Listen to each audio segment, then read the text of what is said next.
자, 오늘 창세기 41장 46절부터 57절입니다.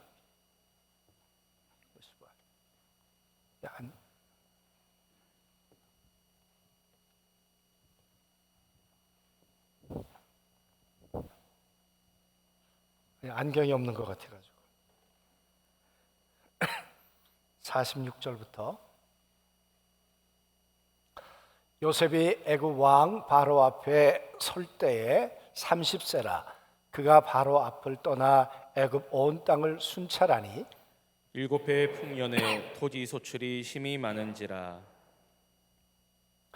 요셉이 애굽 땅에 있는 그 7년 곡물을 거두어 각 성에 저장하되 각 성읍 주위에 밭의 곡물을 그 성읍 쪽에 쌓아두매 쌓아둔 곡식이 바람 모래같이 심히 많아 세기를 그쳤으니 그 수가 한이 없음이었더라.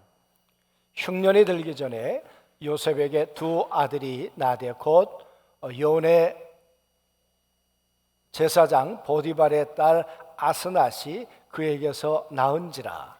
요셉이 그의 장남의 이름을 문하세라 하였으니 하나님이 내게 내 모든 고난과 내 아버지의 온 집 일을 잊어버리게 하셨다 함이요.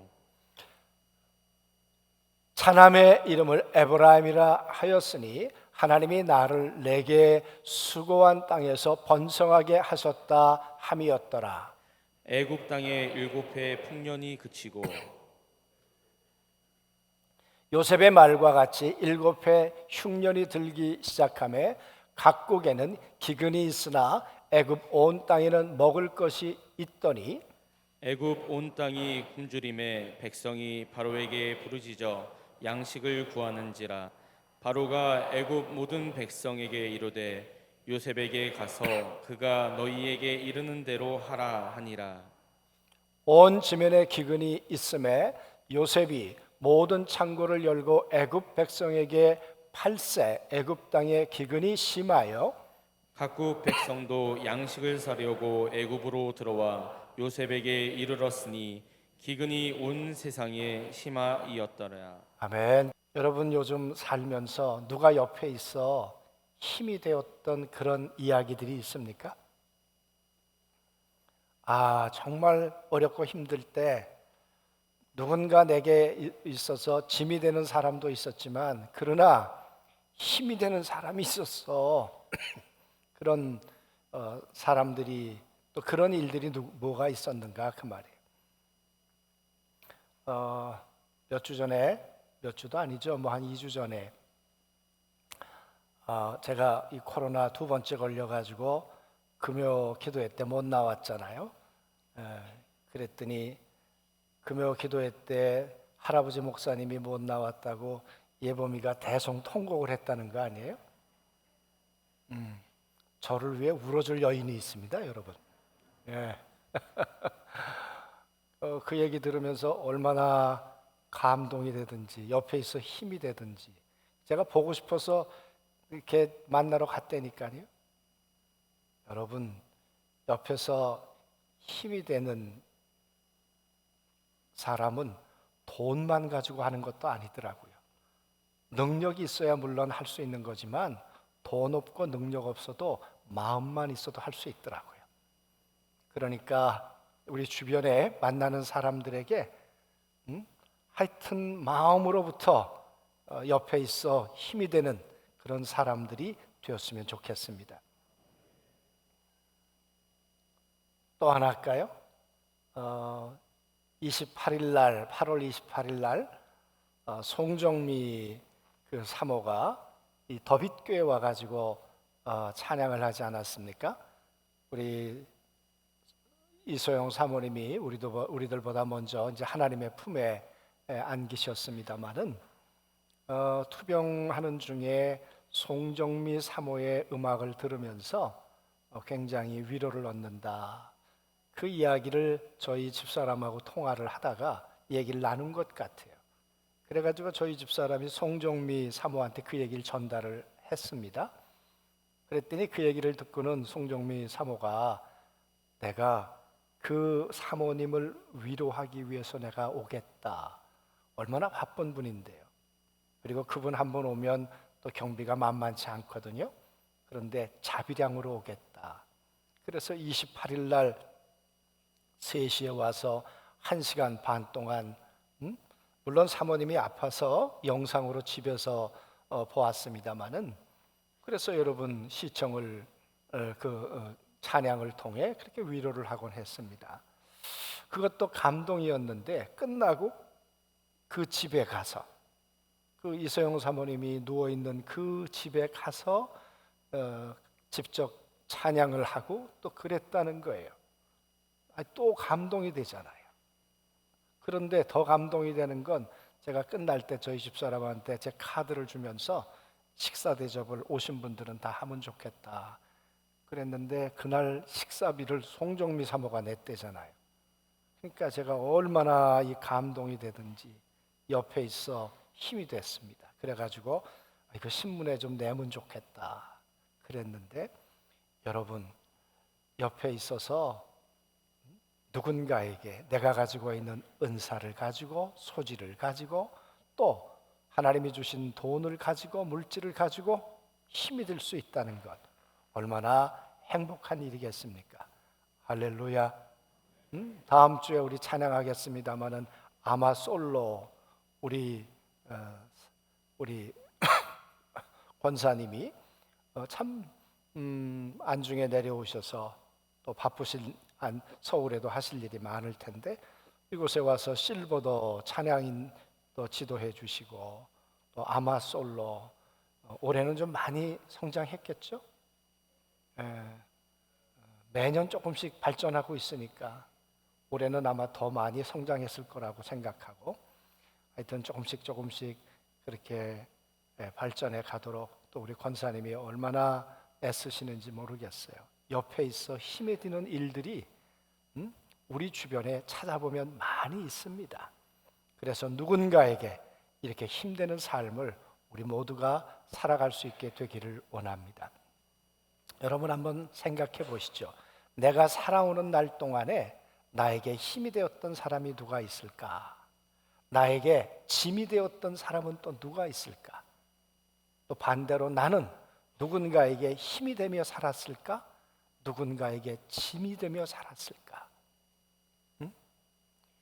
인생은 둘 중에 하나인 것 같아요. 누군가로부터 은혜를 입은 힘을 얻으며 살았든지, 아니면 누군가로부터 짐이 되어서 상처를 입고 살았든지, 나는 누군가에게 상처를 주었든지 아니면 힘이 되어 주었든지, 과연 우리의 삶은 어떤 삶을 살았을까? 그 삶의 내용이 우리의 삶의 질이고 또 우리의 삶의 또 결과가 아닐까 싶습니다. 오늘 요셉이라는 사람의 이야기를 우리 지난주에 이어서 또 보게 될 것인데요. 여러분, 오늘 이야기는 그런 것입니다. 앞에 7년 동안의 풍년이 있었다. 요셉이 나이 30이 되어서 총리가 되어서 이제 그 풍년을 관리를 잘 했다. 그리고는 후반부에는 온 세계가 기근이 들었다. 온 세계가 말하자면 흉년이 들었다. 배고픔을 지금 배를 골고 있다. 그런 얘기 아닙니까? 오늘로 말하면 우리가 코로나19 때문에 온 세계가 어려움을 겪고 있고, 인플레 때문에 지금 경제가 불안해져 가고 있고, 앞으로 어떤 일들이 일어날까 그 말이죠. 영국이란 나라가 꽤 잘 사는 나라라고 생각을 했는데 6명 중에 1명이 요즘 끼니를 굶는다 그러잖아요. 그저께 뉴스에 나왔습니다. 여러분 이런 일이 이 세계에 일어나고 있어요. 오늘 우리가 살아가는 삶에 내일 속에 이런 일이 없으리란 법이 누가 있겠습니까? 그래서 우리의 삶에도 풍년이 있을 수 있지만 흉년이 또 있을 수 있죠. 오늘 요셉의 이야기에 보면 7년 풍년, 7년 흉년이 있습니다. 그런데 그 사이에 요셉이란 사람을 소개를 해요. 요셉이 소개를 하면서 그 풍년 기간에 결혼을 했는데, 결혼을 해서 아기 둘을 낳았는데 아기 둘의 이름을 이렇게 지었습니다. 므낫세라. 그리고 또 하나의 이름은 에브라임이라. 그런데 그 이름이 가지고 있는 뜻이 뭐냐? 지금 성경은 그 이야기를 하고 싶은 거죠. 요셉이란 사람이 어떤 사람이었는가? 이 두 절 속에 그의 인생이, 오늘까지의 삶이 그 속에 녹아져 들어 있거든요. 결혼을 해서 첫 번째 아들을 낳았습니다. 이름의 뜻이 뭐냐 그러면 내 모든 고난과 내 아버지의 온 집 일을 잊어버리게 하셨다 함이라. 여러분, 요셉에게 있어서 가나안에 살았을 때 아버지 집에 있었던 일들이 있었습니다. 여러분, 그 일들이 요셉에게 행복한 기억이었을까요? 태어났는데 엄마가 넷이에요. 그러니 여러분, 이야기가 좀 복잡해지지 않았겠습니까? 그랬는데 아버지가 자기에게 색동옷을 입혔어요. 색동옷을 입는다는 이야기는 여러 가지 의미가 있을 거예요. 그 가운데 하나가 장자, 실질적 장자는 너다라는 걸 암시할 수 있었다고도 그래요. 그러니 위에 있는 기라성 같은 형들이, 여러분, 그게 소화가 됐겠습니까? 안 되는 거죠. 그래서 형제들 사이에 불화가 생겼어요. 그게 아버지 집에 있었던 일이에요. 원인 제공을 아버지가 했어요. 그러다가 결국은 형들에 의해서 웅덩이에 빠지게 되고 노예로 팔리게 되잖아요. 그게 아버지 집에 있었던 일이에요. 그리고는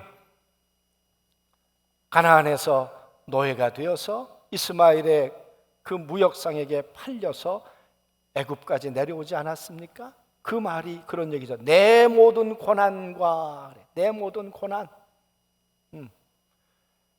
색동옷을 옷을 입고 살았던 요셉이 갈갈이 찢겨졌잖아요, 옷이. 그리고는 와서 노예 옷을 입었잖아요. 노예 옷을 입었어요. 그리고 그는 죄수의 옷을 입었잖아요. 그랬던 그가 나중에 세마포 옷을 입고 총리의 옷을 입는다는 게 요셉의 이야기입니다. 여러분,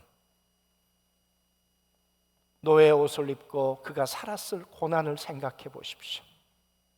얼마나 힘겨운 나날들이었겠는가. 내일 차라리 내가 눈을 뜨지 않았으면 좋았겠다, 그런 생각이 들 때도 없지 않아 있었겠죠. 열심히 하나님 한 번 의지하고 살았어요. 그랬더니 보디발이 자기에게 모든 일을 맡겼어요. 살만했어요. 그런데 여러분은 보디발의 아내가 자기를 유혹하지 않았어요? 바로 옆에 있는 그 신하들은 다 내시들입니다. 그러니까 젊은 여인의 입장에선 뭔가 문제가 있었겠죠. 그러니까 요셉을 유혹을 했고 요셉은 뿌리쳤는데 그게 그만 오해가 되어서 감옥으로 들어갔습니다. 여러분, 감옥에 들어가서 죄수의 옷을 입고 그가 살았던 삶을 내 고난이라고 말합니다. 요셉의 삶이 쉽지 않았습니다. 그래서 요셉의 삶을 보면 자기에게 끊임없이 짐이 되는 사람들이 자기 삶의 주변에 있었습니다. 그런데 여러분, 놀라운 것은 요셉은 그런 사람들이 그 주변에 있었지만 그는 하나님과 함께하는 삶, 하나님을 의지하는 삶 쉽지 않았을 텐데, 그랬더니 그의 삶 속에 이루어진 성경 구절 하나가 있습니다. 하나님을 사랑하는 자, 그 뜻대로 부르심을 입은 자들에게는 모든 것이 합력해서 선이 된다. 요셉이 한 건 다른 거 없어요. 이 고난 가운데 하나님 한 분 의지하고 하나님 한 분으로 살려고 했는데 지나고 보니까 합력해서 이 모든 것들을 통해 선을 이루어 주신 분이 하나님이시라. 하나님이 살아계십니다. 요셉의 옆에 힘이 되어 주셨습니다. 요셉에게 지혜가 되어 주셨습니다. 요셉에게 담대함이 되어 주셨죠. 그랬던 요셉이 오늘 결혼을 하고 아이를 낳았어요. 그리고는 이렇게 얘기를 하는 거죠. 내 고난과 아버지 집에 있었던 그 쓰라린 많은 일들을 하나님께서 잊게 해주셨어. 여러분, 상처가 쉽게 잊어져요? 응? 그게 독화살 같은 건데, 화살이 내게 박혀서 독이 번지듯 내 마음속에 원한이 번져가는 건데, 응? 그러잖아요. 두고 보자, 두고 보자. 제일 무서운 말이 뭡니까? 남자들이 제일 무서운 말이 뭐예요, 여러분? 아내들이 나이 들면 보자, 이 말 되게 무섭지 않아요? 별로 실감이 안 나는군요. 여러분, 내가 두고 보자, 두고 보자. 내가 받은 상처를 언젠가 안 갚음 하는 날이 있을 거다. 여러분, 상처는 쉽게 가시지 않습니다. 그런데 오늘 요셉이 뭐라고 말해요? 내가 받은 아픔과 상처를 하나님이 다 잊게 하셨다. 왜? 자기의 삶을 돌이켜 본 거예요. 사람들은 나에게 끊임없이 짐으로 다가왔는데, 그런데 하나님이 함께 계셨어요. 하나님이 그 만남을 통해, 그 사람들을 통해서 하나님은 끊임없이 내 옆에 힘이 돼 주시면서 그 고난의 때를, 그 아버지의 그 불행한 가정에 있었던 일들을 통해서 결국은 나를 누군가 옆에 있어 힘이 되는 사람으로 나를 만들어 주셨어요. 옆에 있어 힘이 되는 사람은 태어나는 것이 아니라 만들어지는 거예요. 하나님에 의해서 다시 만들어지는 거예요.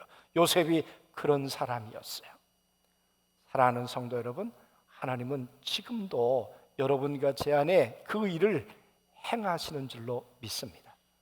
그래서 옆에 있어 힘이 되려면 상처는 잊고 은혜는 기억해야 된다니까요. 그래서 요셉이란 사람이 그 상처는 잊었어요. 하나님이 잊게 해주셨어요. 잊게 해주셨어요. 그리고 둘째 아들을 낳는데 이름이 에브라임이에요. 에브라임의 뜻은 번성케 하셨다. 이 말은 이런 말이에요. 내가 수고한 땅에서, 나를 내가 수고한 땅에서. 그러니까 애굽에 내려와서 쉽지 않은 인생을 살았단 말이에요. 그런데 이 수고한 땅에서 공수로 돌아가게 하지 아니하시고 이 땅에서 나를 번성하게 하셨고 이 땅에서 나로 하여금 열매가 있게 해주셨다. 하나님이. 사랑하는 성도 여러분, 요셉에게 있어서 하나님은 어떤 분이십니까? 나의 상처를 잊게 해 주신, 상처보다 더 큰 은혜를 주신 분이 하나님이시고, 그리고 내가 이 노예의 삶을 통해 감옥에 살아가는 그 척박한 삶 속에서도 하나님 한 분 의지하고 믿음으로 살았는데 하나님께서 내 삶에 복을 주셨어요. 번성하게 하셨어요. 할렐루야, 아멘. 그래서 하나님은 이 요셉이라는 사람을 고난이라는 사건을 통해서 이렇게 만들어내셨다는 거예요. 그리고는 주변에 기근이 들었는데 그 배고파 아우성치는 사람들에게 이제는 요셉으로 하여금 그들을 옆에 있어 힘이 되는, 나누어주는 삶을 살도록 했다는 거죠. 이렇게 기근이 드니까 백성들이 바로에게 왔습니다. 먹을 걸 달라고. 뭐라고 말합니까? 요셉에게로 가라. 요셉이 네게 힘이 될 거다. 요셉이 너를 도울 거다. 사랑하는 성도 여러분, 하나님이 우리를 이 땅 가운데서 부르셨습니다. 예수 그리스도 안에서 선한 일을 위해서 부르셨습니다. 우리를 부르신 이유가 뭐겠습니까? 누군가 옆에 있어 짐되라고 불렀겠습니까? 아니죠. 누군가 옆에 있어 힘이 되라고 여러분과 저를 오늘까지 인도하셨고 앞으로도 그렇게 인도하실 줄로 믿습니다. 그런 하나님께서 하시는 일이 뭐예요? 상처는 잊게 하시는 거예요. 잊고 복은 받고 받은 복은 나누고. 할렐루야. 그게 요셉의 삶 아닙니까? 내가 받은 상처를 깊이 간직했더라면 요셉은 총리라는 포지션을 가지고 원수를 갚는 데 썼을 겁니다. 그런데 요셉은 그러하지 않았죠. 상처를 그가 잊게 해 주셨고 잊어버렸기 때문에 이제는 누군가에게 힘이 되고 그의 지혜를, 그의 능력을 사용하는 사람이 된 줄로 믿습니다. 사랑하는 성도 여러분, 말씀드렸던 것처럼 정말 우리 옆에 정말 마음으로 또 주어진 은사로 소질로 내게 주어진 물질로 누군가를 섬길 수 있는 힘이 되는 사람들이 있다는 것, 그게 우리 하나님의 사람들이라는 걸 생각할 때 얼마나 감사한 일입니까? 지난주 금요일 날 6개 교단이 모였습니다. 웨슬레안 교단 지도자들이 모였는데 순복음교회 이영훈 목사님이 설교를 하셨습니다. 설교 중에 이런 얘기를 하셨어요. 코로나가 되고 난 다음에 너무너무 어렵고 또 미자립 교회들이 어려운데 우리가 할 수 있는 일이 뭘까? 그래서 교회에서 헌금을 했던 것 같아요. 근데 106억이 나왔대요. 놀라지도 않는군요. 지금 100억 목표를 했는데 그게 넘친 거예요. 그래서 그걸 그대로 갖다가 사용을 했다. 그러면서 이번에 수해가 났는데 우리 또 어려운 분들을 도웁시다. 그랬더니 50억이 모였다는 거예요. 여러분, 제가 생각했습니다. 하나님께서 돈이 있어서 물론 사용할 수도 있겠지만 그렇게 사용하니까 하나님이 주시기도 하시겠다. 옆에 있어 힘이 되는 우리가 그런 복의 근원이 되었으면 좋겠어요. 할렐루야. 얼마나 그런 얘기를 들으면서 마음이 뿌듯하고, 그래, 이게 하나님께서 우리를 부르신 부르심의 이유가 되겠지, 그런 생각을 했단 말이에요. 안중교회가 하여튼 우리는 뭐 100억까지는 아니어도 우리가 힘 닿는 만큼 그렇게 도우려고 하잖아요. 우리 여선교회가 봄에도 하고 가을도, 또 명절이 되면 또 이렇게 하는 것은 어떻게 하든 우리 주변에 어렵고 힘든 교회들을 도와서 옆에 있어 힘이 되려고 하는 것 아닙니까? 아멘들 하세요. 그래서 여러분, 당부를 드리는 것은 여선교회가 뭐 집안에 이제 가을이니까 새롭게 정리하면서 필요한 것들도 좀 가져오라, 그렇게 부탁도 드렸고, 또 물건을 파니까 한번 생각을 해보세요. 이번에 선물해야 될 사람이 누군가 이름도 한번 적어보시고, 또 필요한 선물이 뭘까, 그리고는 웬만하면 저기서 사시라니까요.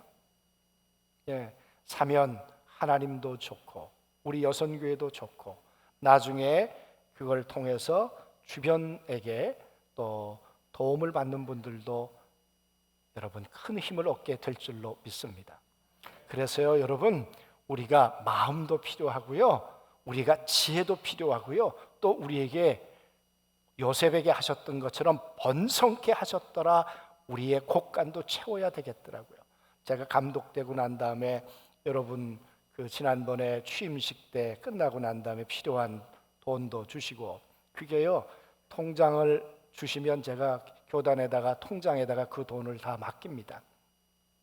그런데 여러분들이 주신 돈이요, 다 모인 게 1,800이에요. 1,800.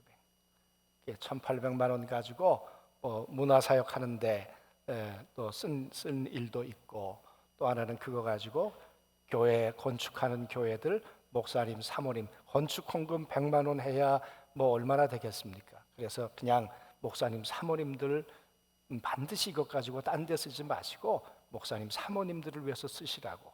그래서 여러분들이 주신 돈을 가지고 이렇게 제가 얘기를 하면 사무실에서 이렇게 보내지요. 여러분, 그런데 너무너무 감사한 것은 그 작은 것을 받고 그렇게 감사하고 옆에 있어 힘이 된다고. 할렐루야, 아멘. 요즘에는